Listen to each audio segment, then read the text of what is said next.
ಆತ್ಮೀಯ ವಿದ್ಯಾರ್ಥಿಗಳೇ ಎಲ್ಲರಿಗೂ ನಮಸ್ಕಾರಗಳು 2024-25 SSLC ಎಕ್ಸಾಮ್ 1 ಏನಿದೆ ಸೊ ಎಕ್ಸಾಮ್ 1ಕ್ಕೆ ಸಂಬಂಧಿಸಿದಂತೆ ಈಗಾಗಲೇ ಸಾಕಷ್ಟು ವಿದ್ಯಾರ್ಥಿಗಳು ಫೋಟೋಕಾಪಿಗಾಗಿ ಅರ್ಜಿಯನ್ನು ಸಲ್ಲಿಸಿದ್ದೀರಿ.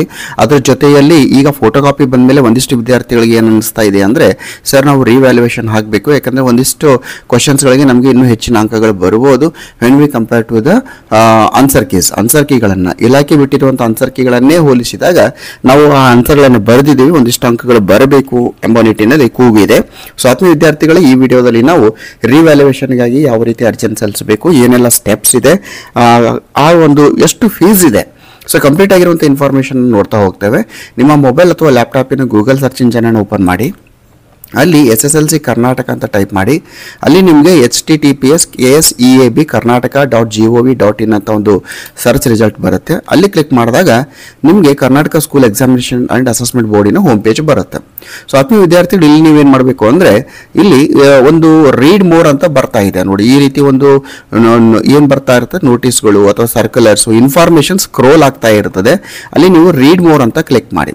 ಸೊ ರೀಡ್ ಮೋರ್ ಅಂತ ಕ್ಲಿಕ್ ಮಾಡಿದಾಗ ಇಲ್ಲಿ ಸಾಕಷ್ಟು ಬೇರೆ ಬೇರೆ ಇನ್ಫಾರ್ಮೇಷನ್ ಲೇಟೆಸ್ಟ್ ನ್ಯೂಸ್ ಇದೆ. ಇಲ್ಲಿ ನೀವು ಎಲ್ಲಕ್ಕಿಂತ ಕೆಳಗಡೆ ಇಲ್ಲಿ ಅಪ್ಲೈ ಅಂತ ಬರ್ತದೆ ನೋಡಿ, ಇಲ್ಲಿ ಓಕೆ ಇಲ್ಲಿ ಸ್ವಲ್ಪ ಸ್ಕ್ರೋಲ್ ಮಾಡ್ತಾ ಹೋದಾಗ click here to apply download photocopy retotalling revaluation of SSLC 2025 ಅಂತ ಇದೆ. ಸೊ ಆ ಲಿಂಕ್ ಮೇಲೆ ನೀವು ಕ್ಲಿಕ್ ಮಾಡಬೇಕು. ಆಗ ನಿಮಗೆ ಈ ರೀತಿ ಮತ್ತೊಂದು ಸ್ಕ್ರೀನ್ ಓಪನ್ ಆಗುತ್ತೆ. ಒಂದಿಷ್ಟು ಲಾಸ್ಟ್ ಡೇಟ್ಸ್ಗಳನ್ನು ಇಲ್ಲಿ ಮೆನ್ಷನ್ ಮಾಡಿದ್ದಾರೆ. ಇಲ್ಲಿ ನೋಡಿ commencement of receiving online application for revaluation ಅಂತ ಬಂದಾಗ ಸ್ಟಾರ್ಟ್ 4/5 ಆಗುತ್ತೆ. ಇನ್ನು ಕ್ಲೋಸರ್ ಯಾವಾಗಿದೆ ಅಂದರೆ May 13 ಇದೆ. ಇಲ್ಲಿವರೆಗೂ ಇರುವ ಹಾಗೆ May 13 ಲಾಸ್ಟ್ ಡೇಟ್ ಇದೆ. ಸೊ ಇಷ್ಟನ್ನು ನೋಡ್ಕೊಳ್ಳಿ. ಆಮೇಲೆ ಆನ್ಲೈನ್ ಅಪ್ಲಿಕೇಶನ್ ಅಂತ ಏನು ಒಂದು ಬ್ಲೂ ಕಲರ್ನಲ್ಲಿ ಲೈನ್ಸ್ ಇದೆ, ಅದರ ಮೇಲೆ ಕ್ಲಿಕ್ ಮಾಡಿ. ಸೊ ಈ ರೀತಿ ಕ್ಲಿಕ್ ಮಾಡಿದಾಗ ನಮಗೆ ಮತ್ತೊಂದಿಷ್ಟು ಸ್ಕ್ರೀನ್ ಓಪನ್ ಆಗುತ್ತೆ. ಇಲ್ಲಿ ನಿಮಗೆ ರಿವ್ಯಾಲ್ಯೂಯೇಷನ್ಗಾಗಿ ಅರ್ಜಿಯನ್ನು ಸಲ್ಲಿಸಬೇಕಾದ್ರೆ click here to application for revaluation ಅಂತ ಇದೆ, ಮೂರನೇ ಆಪ್ಷನ್ಸ್. ಸೊ ಇಲ್ಲಿ ಕ್ಲಿಕ್ ಮಾಡಬೇಕು. ಒಂದೆಲ್ಲ ರೀಟೋಟಲಿಂಗ್ ಮಾಡಬೇಕಾದ್ರೆ ಎರಡನೇ ಆಪ್ಷನ್ಸ್ ಇದೆ. ಫೋಟೋಕಾಪಿಗಾಗಿ ಅರ್ಜಿ ಸಲ್ಲಿಸಿರ್ತೀರಿ, ಇಲ್ಲ ಫೋಟೋಕಾಪಿಗಾಗಿ ಅರ್ಜಿ ಸಲ್ಲಿಸಬೇಕಾದ್ರೆ ನಿಮ್ಮ ಆನ್ಸರ್ ಶೀಟ್ನ ಜೆರಾಕ್ಸ್ ಕಾಪಿಗೆ ಅರ್ಜಿ ಸಲ್ಲಿಸಬೇಕಾದ್ರೆ ಹೇಗೆ ಅರ್ಜಿ ಸಲ್ಲಿಸಬೇಕು ಒಂದು ಈಗಾಗಲೇ ವಿಡಿಯೋನ ಅಪ್ಲೋಡ್ ಮಾಡಿದ್ದೀವಿ ನಮ್ಮ ಚಾನಲ್ನಲ್ಲಿ, ನೀವು ನೋಡಿ. ಸೊ ಈಗ ಅಪ್ಲಿಕೇಶನ್ ಫಾರ್ ರಿವ್ಯಾಲ್ಯೂಯೇಷನ್ ಅಂತ ಕ್ಲಿಕ್ ಮಾಡಿ. ಆಗ ನಿಮಗೆ ನೀವು ಏನು ಅಪ್ಲಿಕೇಶನ್ ನಿಮ್ಮ ರಿಜಿಸ್ಟರ್ ನಂಬರನ್ನು ಎಂಟ್ರಿ ಮಾಡಲಿಕ್ಕೆ ಕೇಳುತ್ತೆ. ಸೊ ಆತ್ಮೀಯ ವಿದ್ಯಾರ್ಥಿಗಳು ಒಂದು ಇಂಪಾರ್ಟೆಂಟ್ ನೋಟ್ ಏನಂದರೆ ಎಲ್ಲ ವಿದ್ಯಾರ್ಥಿಗಳು ಇಲ್ಲಿ ಒಂದು ರಿವ್ಯಾಲ್ಯೂಯೇಷನ್ಗಾಗಿ ಅರ್ಜಿಯನ್ನು ಸಲ್ಲಿಸಲಿಕ್ಕೆ ಆಗೋದಿಲ್ಲ.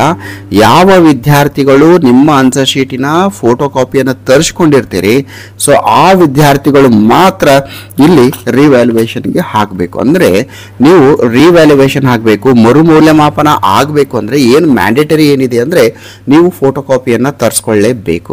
ಸೊ ಆತ್ಮೀಯ ವಿದ್ಯಾರ್ಥಿಗಳು ಫೋಟೋ ಕಾಪಿಯನ್ನು ತರಿಸ್ಕೊಳ್ಳದೆ ರಿವ್ಯಾಲ್ಯೂಯೇಷನ್ ಹಾಕಲಿಕ್ಕೆ ಆಗೋದಿಲ್ಲ. ಇಲ್ಲಿವರೆಗೂ ಯಾರು ಫೋಟೋ ಕಾಪಿ ತರಿಸ್ಕೊಂಡಿಲ್ಲ, ಅವಶ್ಯಕತೆ ಇದ್ದರೆ ತರಿಸ್ಕೊಳ್ಳಿ. ಸರಿ, ರಿಜಿಸ್ಟರ್ ನಂಬರ್ನ ಎಂಟ್ರಿ ಮಾಡಿರ್ತೀನಿ. ಆಮೇಲೆ ವ್ಯೂ ಅಂತ ಕ್ಲಿಕ್ ಮಾಡಬೇಕು. ಸೊ ವ್ಯೂ ಅಂತ ಕ್ಲಿಕ್ ಮಾಡಿದಾಗ ಆ ರಿಜಿಸ್ಟರ್ ನಂಬರ್ ರಿಲೇಟೆಡ್ ಆಗಿರುವಂತಹ ಒಂದು ಇನ್ಫಾರ್ಮೇಷನ್ ಓಪನ್ ಆಗುತ್ತೆ. First of all basic information ಇದೆ ವಿದ್ಯಾರ್ಥಿದು, ಎಲ್ಲಾನು ಇದೆ. ಅಂದರೆ candidate name, mother name, school code, application for ಎದಕ್ಕೆ revaluation, father name, centre code, everything information will be display. So ಇದಾದ ಮೇಲೆ ಕೆಳಗಡೆ ಏನು ಬರ್ತದೆ ಅಂದರೆ ನಿಮ್ಮ ಒಂದು ಅಂಕಗಳು. ಈಗಾಗಲೇ SSLC ಎಕ್ಸಾಮ್ 2ನಲ್ಲಿ ಏನೆಲ್ಲ ಅಂಕ ತೆಗೆದುಕೊಂಡಿದ್ದೀರಿ ಅದು ಬರುತ್ತೆ. ಸೊ ಇದಾದ ಮೇಲೆ ಇಲ್ಲಿ ಭಾಳ ಇಂಪಾರ್ಟೆಂಟ್ ನೋಟ್ಸ್ ಅಂದರೆ ಇಲ್ಲಿ ಯಾವ ವಿದ್ಯಾರ್ಥಿಯ ಒಂದು ಫೋಟೋ ಕಾಪಿಗಾಗಿ ಅರ್ಜಿಯನ್ನು ಸಲ್ಲಿಸಿದ್ದೀರಿ ಆ ವಿದ್ಯಾರ್ಥಿಗಳು ಇಲ್ಲಿ ನೋಡಿ, ಒಂದೇದು ಸೀರಿಯಲ್ ನಂಬರ್ ಇದೆ, subject code, subject name, year and session, register number ಇದೆ, ಥಿಯರಿ ಮಾರ್ಕ್ಸ್, ಇಂಟರ್ನಲ್ ಮಾರ್ಕ್ಸ್ ಇದೆ. ಆಮೇಲೆ ಸಬ್ಜೆಕ್ಟ್ ವೈಸ್ ರಿಸಲ್ಟ್ ಬರ್ತದೆ. ಸೆಲೆಕ್ಟ್ ಸಬ್ಜೆಕ್ಟ್ ಅಂತ ಇದೆ. ಸೆಲೆಕ್ಟ್ ಸಬ್ಜೆಕ್ಟ್ನಲ್ಲಿ ಈಗ ಒಟ್ಟು 6 ವಿಷಯಗಳಿದೆಯಲ್ಲ, ಈ ವಿದ್ಯಾರ್ಥಿ ಯಾವ ವಿಷಯದ ಫೋಟೋ ಕಾಪಿಯನ್ನು ತರಿಸಿದ್ದಾನೆ ಆ ಕಾಲಮ್ ಮಾತ್ರ ಎನೇಬಲ್ ಆಗುತ್ತೆ, ಕ್ಲಿಕ್ ಆಗುತ್ತೆ. ನೋಡಿ ಇಲ್ಲಿ ಲ್ಯಾಂಗ್ವೇಜ್ 1 ಇದೆ, ಕ್ಲಿಕ್ ಮಾಡಿದರೆ ನೀವು ಎಸ್ ನೋ ಅಂತ ಇದೆ. ಎಸ್ ಅಂದರೆ ಈ ಒಂದು ವಿಷಯದ ರಿವ್ಯಾಲ್ಯೂಯೇಷನ್ಗಾಗಿ ಸೆಲೆಕ್ಟ್ ಮಾಡಿದಾಗೆ. ನಾವು ಎರಡನೇ ಲ್ಯಾಂಗ್ವೇಜನ್ನು ಸೆಲೆಕ್ಟ್ ಮಾಡೋಕ್ಕೆ ಆಗ್ತಾ ಇಲ್ಲ, ಯಾಕಂದರೆ ಇಲ್ಲಿ ಎರಡನೇ ವಿಷಯಕ್ಕೆ ಸಂಬಂಧಿಸಿದಂತೆ ಸದರಿ ವಿದ್ಯಾರ್ಥಿ ಫೋಟೋ ಕಾಪಿಗಾಗಿ ಅರ್ಜಿಯನ್ನು ಸಲ್ಲಿಸಿಲ್ಲ.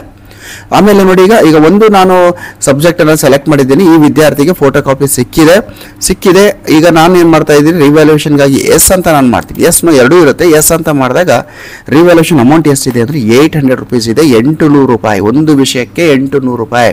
ನೋಡಿ ನಾನು ಈಗಾಗಲೇ ಹೇಳಿದ್ದೇನೆ ಕಳೆದ ವಿಡಿಯೋದಲ್ಲಿ, ಫೋಟೋ ಕಾಪಿಗಾಗಿ 400 ಇದೆ, 800 ರೂಪೀಸ್ ರಿವ್ಯಾಲ್ಯೂಯೇಷನ್ ಅಂದರೆ ಅಪ್ರಾಕ್ಸಿಮೇಟ್ಲಿ 1200 to 1300, ಯಾಕಂದರೆ ಇಲ್ಲಿ ಒಂದಿಷ್ಟು ಕಮಿಷನ್ ಕೂಡ ಇರ್ತದೆ ಇದು.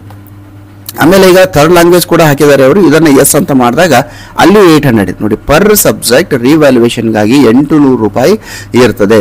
ಸೊ ಟೋಟಲ್ ಎಷ್ಟಾಯಿತು 1600. ಸೊ ಇರಲಿ. ಸೊ ಯಾವ ವಿಷಯಗಳಿಗೆ ರಿವ್ಯಾಲ್ಯೂಯೇಷನ್ ಹಾಕಬೇಕಾಗಿದೆ ಅದನ್ನು ಎಸ್ ಅಂತ ಮಾಡಿ ಅಮೌಂಟ್ ಆಟೋಮೆಟಿಕ್ ಆಗಿ ಬರ್ತದೆ. ಇಲ್ಲಿ ಟೋಟಲ್ ಕೂಡ ಆಟೋಮೆಟಿಕ್ ಆಗುತ್ತೆ. ಸೊ ಇದಾದ್ಮೇಲೆ ನೀವು ಮೊಬೈಲ್ ನಂಬರ್ನ ಎಂಟ್ರಿ ಮಾಡಬೇಕು. It's very mandatory. Email I D optional ಇದ್ರೆ ಬೆಟರ್, ಇದ್ರೆ ಎಂಟ್ರಿ ಮಾಡಿ, ಅದರ್ವೈಸ್ ಕ್ರಿಯೇಟ್ ಮಾಡಿ. ಆಮೇಲೆ ಅಕೌಂಟ್ ನಂಬರ್ ಹಾಕಿ.